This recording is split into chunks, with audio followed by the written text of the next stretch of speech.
ভারতের আশীর্বাদে বা দিল্লির আশীর্বাদটা কি খুব জরুরি বাংলাদেশের ক্ষমতায় থাকার জন্য বা আসার জন্য বা রাখার জন্য? প্রথম কথাটা কি ছিল? প্রথমটা ছিল হচ্ছে যে বিএনপির সাথেও কি একই রকম সম্পর্ক? বিএনপি কেও কি ভারত একটি রেগুলার? এটা জি না, এটা আমি বলছি বিএনপির সঙ্গে আমি তো 96 থেকে একেবারে সরাসরি পার্লামেন্ট মেম্বার হিসেবে সকলকেই দেখেছি। বিএনপিও ক্ষমতা এসেছিল, বিএনপির সঙ্গে ওদের সুসম্পর্ক ছিল এবং এখনো আমি যতটুকু দেখেছি লাস্ট পর্যন্ত তারা বিএনপির সঙ্গে সুসম্পর্ক রাখার চেষ্টা করছে, এখনো রাখছে। তাদের একটা কনসার্ন আছে এখানে এই দেশে, তাদের সিকিউরিটি কনসার্ন। তারা অফিসিয়ালি যেটা আমাকে জানিয়েছে বা আমাদেরকে সবসময় প্রায় অপেনলি তারা বলেন যে বাংলাদেশ তাদের এত ক্লোজ নেইবার এবং সেখানে যদি আমরা এরকম কোনো দল আসে বা যারা রাজনীতিতে আমাদের বিপক্ষে অবস্থান নেবে সেটা আমাদের জন্য ক্ষতিকারক হয় ফ্রম দ্য সিকিউরিটি পার্সপেক্টিভ। ওই জন্য তারা চায় যে এমন গভর্নমেন্ট আসুক যারা অন্ততপক্ষে এইসব বিষয়ে আমরা নিশ্চিন্ত থাকতে পারি যে ওখান থেকে আমাদের ইনফিল্ট্রেশন হবে না, যেটা আগে হয়েছে যেহেতু উলফার ব্যাপারে তারা অনেক সময় ডিস্টার্ব ছিল। তো এইসব কারণে তারা চাচ্ছিল এবং তারা বিএনপির সঙ্গেও এগুলোর ব্যাপারে বিভিন্ন সময় আলাপ করেছিল এবং আমার জানা মতে বিএনপিও অনেক ক্ষেত্রে তাদের সাথে এগুলো ব্যাপারে একমত হয়েছিলেন, কিন্তু পরবর্তীকালে যে কোনো কারণে হোক সেই বিশ্বাসযোগ্যতাটা ভেঙে গেছে কোনো কারণে। এটা ওনারা ভালো বলতে পারবেন, এটার ব্যাপারে আমি ডিটেলটা আমি ওনাদের ব্যাপার কেন হয়েছে কি হয়েছে আমি জানি না। ওনারা ভালো সম্পর্ক এখন রাখছেন কিনা বা আমাদের মতো তাদের একই সম্পর্ক কিনা সেটাও আমি জানি না। তবে আমি যতটুকু জেনেছি সেটা বললাম যে ওনাদের ভারত বিএনপি সম্পর্কে ওনাদের যথেষ্ট সফট কর্নার আছে আমার কাছে মনে হয়েছে। এবং আগে সরকারগুলো যখন বিএনপি সরকারে ছিলেন তখনও ভারতের সঙ্গে তাদের সুসম্পর্কই ছিল আমার দেখা মতো। আর সেকেন্ড প্রশ্নটা হচ্ছে ভারতের আশীর্বাদ দরকার হয় কিনা বাংলাদেশে ক্ষমতায় থাকতে হলে? অনেকে বলে থাকেন আওয়ামী লীগ এত বছর ধরে ক্ষমতায় আছে তার কারণ হচ্ছে ভারত। এমনকি আমি যখন আপনাকে ইন্টারভিউ করেছিলাম আপনি কিন্তু বাংলাদেশের পররাষ্ট্রনীতি টুয়ার্ডস ইন্ডিয়া এইটা নতজানু পররাষ্ট্রনীতি কিনা আমার এই প্রশ্নের জবাব আপনি বলেছিলেন যে অবশ্যই আপনি মনে করেন যে এটি একটি নতজানু পররাষ্ট্রনীতি। তবে শুধু ভারতের ক্ষেত্রে না, অনেকের ক্ষেত্রে এই কথা বলা যায় যে বাংলাদেশ আসলে সব ক্ষেত্রেই। আপনি এখনো এরকমটা মনে করছেন কিনা যে ভারতের আশীর্বাদে আসলে আওয়ামী লীগ ক্ষমতায় আছে বা শেখ হাসিনা সরকার ক্ষমতায় আছে? আশীর্বাদ আমাদের আশেপাশে অনেক দেশের উপর আমরা অনেকভাবে ডিপেন্ডেন্ট, অনেক ক্ষেত্রেই এক একটা দেশের বিষয়ে আমরা এক একভাবে ডিপেন্ডেন্ট। তারা যদি সেটা লেভারেজ নিতে চায় এবং আমরা যদি সরকার সেটাকে সেভাবে ম্যানেজ না করতে পারি এটা তারা নিতেই পারে। আমি ভারত স্পেসিফিক্যালি এখনো বলছি না। আমাদের যেমন চীনের উপরে অনেক ব্যাপারে আমরা ডিপেন্ডেন্ট, আমরা এখন মিডল ইস্টের উপরে বিরাটভাবে ডিপেন্ডেন্ট। ওরা বিভিন্ন সময় বিভিন্ন বিষয় যদি তারা ইনফ্লুয়েন্স করতে চায় এটা ইনফ্লুয়েন্স করার সুযোগ আছে। আমাদের ইকোনমি অনেক ক্ষেত্রে আমেরিকার উপরে অনেক ক্ষেত্রে ডিপেন্ডেন্ট, ইউরোপিয়ান ইউনিয়নের উপর ডিপেন্ডেন্ট। ভারত যেহেতু একেবারে নেক্সট ডোর এন্ড চায়না খুব ক্লোজ টু ইট, এদের ইনফ্লুয়েন্সে সাধারণভাবে এদের একটা বেশি ওদের বর্ডার কনসার্ন থাকে, ওদের আবার চায়নার সঙ্গে ভারতের একটা সম্পর্কের টানাপোড়েন আছে। এসব বিষয়ে তারা বাংলাদেশকে একটু দেখতে চায় যে বাংলাদেশ যেন আমাদের বিপক্ষে অবস্থান না নেয়। এটা ভারতও যেমন চায়, চায়নাও তেমন চায়। রাশিয়াও এখন আজকাল কিছু বেশ, তবে রাশিয়া আগে ওরকম বড়সড় ভাবে আসে না। এইসব কারণে এইসব কনসার্ন আসে তাদের। তবে তাদের সমর্থন ছাড়া ক্ষমতা আসতে পারবে না এটা আমি মনে করি সঠিক নয়। যদি কেউ এই ধরনের নতজানু হতে চায় সেটা তো তাদের রাজনৈতিক প্রজ্ঞার অভাব অথবা তাদের নিজস্ব প্রোগ্রাম আমি মনে করি। সত্যিকার অর্থে এটাকে আমি মনে করি না যে একেবারে এটা মাস্ট। আচ্ছা, আপনি নির্বাচনের আগে এক সাক্ষাৎকারে বলেছিলেন, মানে ইনসিডেন্টালি সে সাক্ষাৎকারটাও আসলে আমাদেরকেই দেওয়া, যে এই নির্বাচনের ফলাফলটা বাংলাদেশের রাজনীতির জন্য খুব গুরুত্বপূর্ণ। কারণ যারা এই রাজনীতিতে হারবে বা যে এই নির্বাচনে হারবে তাদের অস্তিত্ব থাকবে না, তারা রাজনৈতিক অস্তিত্ব হারাবে এবং যারা তাদেরকে সমর্থন করবে অর্থাৎ হারু পার্টিকে যারা সমর্থন করবে তারাও আসলে রাজনৈতিক অস্তিত্ব হারাবে। আমাদের প্রশ্নটা একটু বড়, আমি বলতে চাই যে এই নির্বাচনে আসলে কে জিতলো কে হারলো এবং এটা যদি আপনি আমাদেরকে একটু বলেন, এবং রাজনৈতিক অস্তিত্বের প্রসঙ্গে আপনি 25শে মার্চ 2024 সালে কি বলছেন সেটার দিকেও আমি একটু নজর করছি। কারণ আপনি বলছেন, আমি আপনাকে কোট করছি, বর্তমানে আওয়ামী লীগ রাজনৈতিক দল হিসেবে অস্তিত্ব হারিয়ে ফেলেছে বলে আপনি মন্তব্য করেছেন। আপনি বলেছেন শুধু সরকার হিসাবে আওয়ামী লীগ ঠিক আছে, রাজনৈতিক দল হিসাবে আওয়ামী লীগের যে চরিত্র হওয়ার কথা তা থেকে তারা দূরে সরে গেছে, সামনের দিকে পাপেট অর্থাৎ পুতুল ছাড়া রাজনৈতিক দল থাকবে কিনা তা নিয়ে সন্দেহ সৃষ্টি হয়েছে। আপনি আগে বলেছিলেন যে যারা হারবে তাদের রাজনৈতিক অস্তিত্ব থাকবে কিনা সেটি নিয়ে সন্দেহ আছে। আপনি এখন বলছেন যে আওয়ামী লীগ তার রাজনৈতিক দলের অস্তিত্ব অর্থাৎ পলিটিক্যাল অস্তিত্ব হারিয়ে ফেলেছে এবং ভবিষ্যতে পুতুল ছাড়া রাজনৈতিক দল থাকবে কিনা সেটি নিয়ে আপনার সন্দেহ আছে। আপনি যদি একটু ব্যাখ্যা করেন। আমি এখনো একই কথা বলছি, আমি পার্লামেন্টে এই কথাটা বলেছি। আমি পার্লামেন্টে বলেছি যে এই নির্বাচনের পরে জিতেছে হলো সরকার বলা যায়, বা কিছুটা হলো দলীয়ভাবে আওয়ামী লীগ, কিন্তু রাজনীতিক ক্ষতিগ্রস্ত, মানে রাজনীতির ভবিষ্যৎ, যেটা আমি বলতে চাইছি এখনো এটা বলছি, আমি স্ট্রংলি বলছি যে রাজনীতি বলতে যেটা আমরা বুঝি, রাজনৈতিক দল এবং তাদের একটা গণমুখী কিছু কর্মসূচি এবং কিছু আদর্শ থাকবে। সেই ধরনের রাজনৈতিক দল যাদের জনসমর্থন থাকবে, তারা সামনের দিকে যে প্রক্রিয়া এখন আমরা চলে গেছি নির্বাচনের পরে, এবং এটা যদি চলতে থাকে তাহলে এইগুলো রাজনৈতিক দল বিলীন হওয়ার সম্ভাবনা আছে।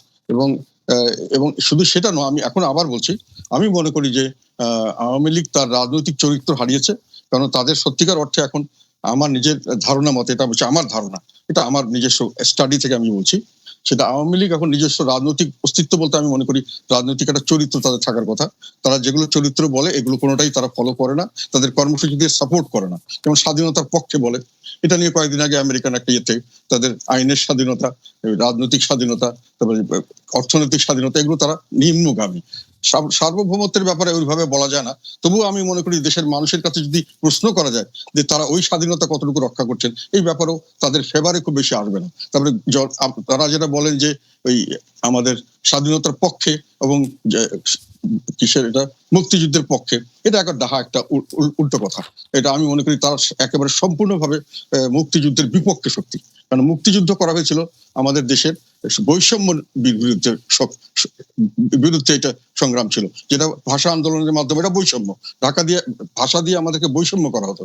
ভাষা যদি আমাদের রাষ্ট্রভাষা আমাদের লোকদের না হয়, তাহলে আমরা চাকরি বাকরিতে বৈষম্য শিকার হতাম। সেই জন্যই যুদ্ধটা হয়েছিল, তাদের সঙ্গে সংঘর্ষ হয়েছিল, আন্দোলন হয়েছিল, মানুষের জীবন দিয়েছে। ভাষা ব্যবহার করে আমাদেরকে বৈষম্য করা হতো। আবার 6 দফা যখন দেখা হলো, তখনও 6 দফার উদ্দেশ্য ছিল স্বাধীনতা নয়, 6 দফা ছিল আমার বৈষম্য মুক্তি চাই। তখন এটা হলো না, অ্যাটাক করা হলো, তখন জনগণ সিদ্ধান্ত নিল আমার একটা নিজস্ব দেশ চাই, সেই দেশটা হবে প্রজাতন্ত্র। এটা সবচেয়ে বড় কথা, প্রজাদের দেশ হবে, যাতে করে আমি বৈষম্য মুক্ত সমাজ করতে পারি, যাতে করে আইনের শাসন এবং ন্যায় বিচার ভিত্তিক সমাজ করতে পারি। ফলে এটাই ছিল মুক্তিযুদ্ধের আর স্বাধীনতা যুদ্ধের চেতনা। আমি প্রজাতন্ত্র চাই, আমি রাজতন্ত্র চাই না। সেখানে প্রজারা হবে দেশের মালিক, প্রজারা তাদের প্রতিনিধি ঠিক করবে, তারা তাদের প্রতিনিধিদেরকে তাদের কথা মতো চলতে বাধ্য করবে, না চললে তাদেরকে পরিবর্তন করবে। এখন আওয়ামী লীগ এগুলো সবগুলো ভায়োলেট করছে এবং তারা বৈষম্য সৃষ্টি করছে বিভিন্নভাবে, আওয়ামী লীগ, নন আওয়ামী লীগ, এবং তাদের বিভিন্ন ক্যাটাগরি করছে। তারা মুক্তিযুদ্ধের যে স্বাধীনতা যুদ্ধের প্রজাতন্ত্র, এখন প্রজাতন্ত্র বলে বাংলাদেশকে ঠিক মতো বলতে গেলে প্রজাতন্ত্র বলা যাচ্ছে না, যেহেতু এটা এখন একটা ডিক্টেটোরিয়াল রুল, স্বৈরতন্ত্র হয়ে গেছে, প্রজাতন্ত্র নয়। মুক্তিযুদ্ধে তারা এটা কিছুই মানছে না। আচ্ছা, আমি এখন বলি, কাজেই তাদের কর্মসূচির সঙ্গে তাদের আইডিওলজি মিলছে না। এখন আমি যেটা বলতে চাচ্ছি, তারা তাদের রাজনৈতিক চরিত্র হারিয়েছে। এখন যেটা তাদের হয়েছে, আমার ধারণা মতো, এটা আমি জানি না কে কিভাবে নেবে, এটা আমি, it is open for discussion, এটা মানে ক্রিটিসাইজও করতে হবে, সেটা হলো তারা এখন একটা কাল্ট হয়ে গেছে। তারা অ্যাকচুয়ালি কোনো রাজনৈতিক দল নেই, কাল্ট। কাল্ট মানে একটা নেতা ভিত্তিক এবং কিছু রিচুয়ালস ভিত্তিক একটা সংগঠন, এবং তাদের খুব স্ট্রিক্ট, কাল্টদের খুব স্ট্রিক্ট দিয়ে থাকতে হয়, যারা নেতার প্রতি আনুগত্য থাকতে হয়, রুলস এন্ড রেগুলেশন খুব স্ট্রিক্ট হয়, এক্সট্রিমিজম হয়, এবং সেটা ওদের মধ্যে দেখা যাচ্ছে। আমি যেটা দেখতে পাচ্ছি যে রাজনৈতিক দল হিসেবে তারা যেটা কাজ করতে চাচ্ছে, এগুলো সব কাল্টের কাজ। যেমন আমাদের একজন খুব মহান নেতা, ওনাকে আমরা সবাই শ্রদ্ধা করি, উনি এবং ওনার পরিবারকে নিয়ে একটা সারা দিন রাতি মোটামুটি একটা বন্দনা করা হয়, এটা একটা কাল্টের একটা রিচুয়ালস আমার মনে হয়। তারপরে ওনাদের কিছু দুঃখজনক ঘটনা ঘটেছে, সেটা নিয়ে একটা মাতম করা হয়, আর কিছু সামান্য কয়েকটা ঘটনা, কয়েকটা বক্তৃতা নিয়ে দিন রাত বিভিন্ন সময় বিভিন্ন ভাবে এটাকে বলা হয়, একই জিনিস, এবং এটাকে বারংবার সকাল বিকাল রাত মানে মাঠে ঘাটে সবসময় বলা হয়। এগুলো আমি মনে করি রাজনৈতিক চরিত্র না, এগুলো কাল্টের চরিত্র। এবং আমি আরেকটা কথা বলতে চাচ্ছি এখানে, আমি একজনকে জানি, ইয়াং একজন, উনি এই দলের সঙ্গে জড়িত, দল করতেন, আওয়ামী লীগ করেন এখন। উনি এক ভদ্রলোককে খুব পছন্দ করতেন, তার জ্ঞান বুদ্ধি বা সেসব কারণে, এবং উনি যখন দেখলেন যে ওনার দলের শীর্ষ নেতা তাকে পছন্দ করেন না, তখন উনি ওটা থেকে দূরে সরে আসলেন। তার মানে যে কাল্টিজম, মানে ওখানে আমার ব্যক্তিগত বিষয় এখানে আসবে না। তো ফলে এখন যেটা আমি বলতে চাচ্ছি যে রাজনৈতিক বৈশিষ্ট্য থাকছে না, এটা একটা মেশিন হয়ে যাচ্ছে, একটা শাসন যন্ত্র, এবং সেখানে সমস্ত প্রশাসন, সমস্ত মানে সমস্ত বাহিনী নিয়ে একটা শাসন কার্য চলবে, ওই রাজনীতি চলছে। আর একটা কথা বলি, যেখানে রাজনীতি বলতে বোঝা যাচ্ছে প্রজাতন্ত্রের রাজনীতি, সেখানে জনগণের পার্টিসিপেশন ছাড়া সরকারি রাজনীতি মানে যেখানে সরকারি কাজকর্ম বা সরকার পরিচালনা রাজা কাজ করা হয়, সেটা প্রজারা করবে। সেটা যখন প্রজারা সেখানে থেকে দূরে সরে যায়, রাজনীতিকরণ হয়, যেটা আওয়ামী লীগ করছে। ভোটের সময় তাদেরকে আসতে দিচ্ছে না, তাদের কোনোখানে জনগণের কথা শোনা হচ্ছে না, তাদেরকে কথা বলতে দেওয়া হচ্ছে না। এটা তাদের বিরাজনীতিকরণটা, এটি হলো আমি মনে করি স্বাধীনতার চেতনার সবচেয়ে বড় বিরুদ্ধে সবচেয়ে বড় অবস্থা। স্বাধীনতা ছিল সেটা আপনি খুবই প্রাঞ্জল ভাষায় আমি একটা প্রশ্ন করতে চাই যে ভারত যে আওয়ামী লীগের সাথে কথা বলে বা জাতীয় পার্টির সাথে সুসম্পর্ক রাখতে চায়, আওয়ামী লীগের সাথে সম্পর্ক রাখতে চায়, ভারত এইখানে pick and choose Awami League এবং জাতীয় পার্টিকেই কেন করে? মানে বিএনপির সাথেও কি এরকম তারা সুসম্পর্ক রাখতে চায় বা তারা এরকম করে পরামর্শ উপদেশ দেয়? মানে আপনার কি মনে হয় যে ভারতের আওয়ামী লীগ এবং জাতীয় পার্টির সাথে বেশি ভালো সম্পর্কের ইয়েটা কি? বিএনপির রাজনীতিটা, আপনি যে বিষয়টা নিয়ে আসছেন, বিএনপির রাজনীতির কাছে এটা খুব গুরুত্বপূর্ণ বিষয় নয়। আমরা সবসময় যে কথাটা বলে এসেছি, এই মুহূর্তে আমাদের কাছে সবচেয়ে বড় যে ক্রাইসিস, সংকট হচ্ছে বাংলাদেশে গণতন্ত্র নেই, বাংলাদেশের ভোটাধিকার কেড়ে নেওয়া হয়েছে, বাংলাদেশের মানুষের যে কথা বলার স্বাধীনতা তা কেড়ে নেওয়া হয়েছে, বাংলাদেশের সংবাদপত্রের স্বাধীনতাকে কেড়ে নেওয়া হচ্ছে, বাংলাদেশে যে মৌলিক যে অধিকারগুলো, সেই অধিকারগুলো থেকে মানুষ বঞ্চিত হচ্ছে, মানবাধিকার লঙ্ঘন হচ্ছে চরম ভাবে, এবং মানুষ ভোটের অধিকার সম্পূর্ণভাবে হারিয়ে ফেলেছে। সেই ক্ষেত্রে আমরা যদি আপনার ওই পুরনো বিষয়গুলো নিয়ে আলোচনা শুরু করি, তাহলে একটা শঙ্কা থেকে যায় যে মূল জায়গাটা থেকে আমরা দূরে সরে যাব, ডাইভার্সন হয়ে যাবে। সেই বিষয়গুলো নিয়ে আমি আজকে আপনার সঙ্গে কথা বলতে চাই না। আপনি যদি কন্টেম্পোরারি সমস্যাগুলো নিয়ে কথা বলেন, তাহলে আমি অত্যন্ত খুশি হব আপনার সঙ্গে কথা বলতে।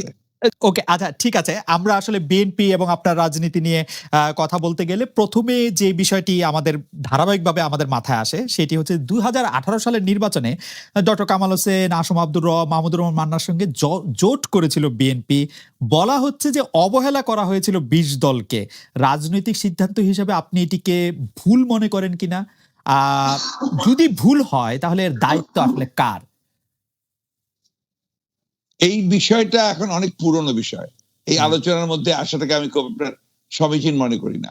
কারণ এখন অনেক চড়াই উতরাই পার হয়েছে, অনেক ঢেউ পার হয়েছে, অনেক পানি গড়িয়েছে। এখন রাজনীতি সম্পূর্ণ নতুন প্রেক্ষাপট। এই নতুন প্রেক্ষাপটে আপনি নিশ্চয়ই লক্ষ্য করেছেন যে আমরা যে ডাকটা দিয়েছি, সেই ডাকটা হচ্ছে আমরা এই কর্তৃত্ববাদী ফ্যাসিবাদী সরকারের বিরুদ্ধে একটা জাতীয় ঐক্যের কথা বলেছি, এবং সেটা আমরা যুগপৎ আন্দোলনের মাধ্যমে সেই আন্দোলন শুরু করার কথা বলেছি। ইতিমধ্যে আপনি নিশ্চয়ই বাংলাদেশের রাজনীতি যদি লক্ষ্য করে থাকেন, তাহলে দেখবেন যে আমরা ইতিমধ্যেই প্রায় 25টা দলের সঙ্গে কথা বলেছি। তার মধ্যে বাম আছে, ডান আছে, 20 দল ছিল, তারাও ছিলেন, সবাই ছিলেন। এবং তাদের সঙ্গে আমাদের যে আলোচনাটা প্রাথমিক পর্যায়ে শেষ হয়ে গেছে, সেটা হচ্ছে যে আমরা সবাই একমত হয়েছি যে আমরা যুগপৎ আন্দোলন করব। সেই ক্ষেত্রে এই বিষয়টা এখন একটা অতীত চারিতা হয়ে যাবে। আমি মনে করি বর্তমান রাজনৈতিক প্রেক্ষিতে এটা খুব বেশি গুরুত্বপূর্ণ নয়। আচ্ছা ঠিক আছে, তাহলে আমরা একটু বর্তমানে ফিরে আসি। আমরা কি একটু আপনার কাছে জানতে চাইতে পারি যে জামায়াতে ইসলামীর সঙ্গে বিএনপির বর্তমান সম্পর্ক কি? আপনার নিশ্চয়ই মনে আছে যে দৈনিক মানবজমিন পত্রিকায় বলা হয়েছিল যে জামায়াত বিএনপির সাথে সম্পর্ক ছিন্ন করেছে, পরে আবার তারা বলেছে যে না, এরকম কোনো সিদ্ধান্ত নেওয়া হয় নাই। বিএনপির কি এই ব্যাপারে কোনো সিদ্ধান্ত আছে জামায়াতে ইসলামী সম্পর্কে একসাথে চলা না চলা?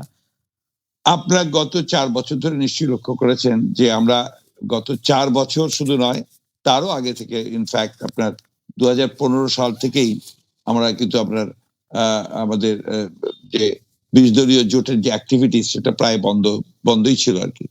আমরা আপনার নিজেরাই গত 4 বছর ধরে বিএনপির আমাদের তরফ থেকেই, দলের পক্ষ থেকেই আমরা আমাদের নিজেদের কর্মসূচি পালন করছি, এবং সেই বিষয়গুলো নিয়ে আমরা কাজ করছি। আপনারা নিশ্চয়ই লক্ষ্য করেছেন যে এখন যেটা আমরা করছি, এই কাটার মধ্যে আমরা যে সমস্ত দলগুলোর সাথে কথা বলেছি, সেই দলগুলোর কথা আপনারা সবাই জানেন, আমরা সেইভাবে কাজ করছি। আমাদের তো এখন আমরা জোটের কথাটা আমরা এখন বলছি না, এবং জোটের কথা সামনে আসছেও না। আমরা বিএনপি এই আন্দোলন করছি, তার সঙ্গে আমরা আহ্বান জানিয়েছি জাতীয় ঐক্যের।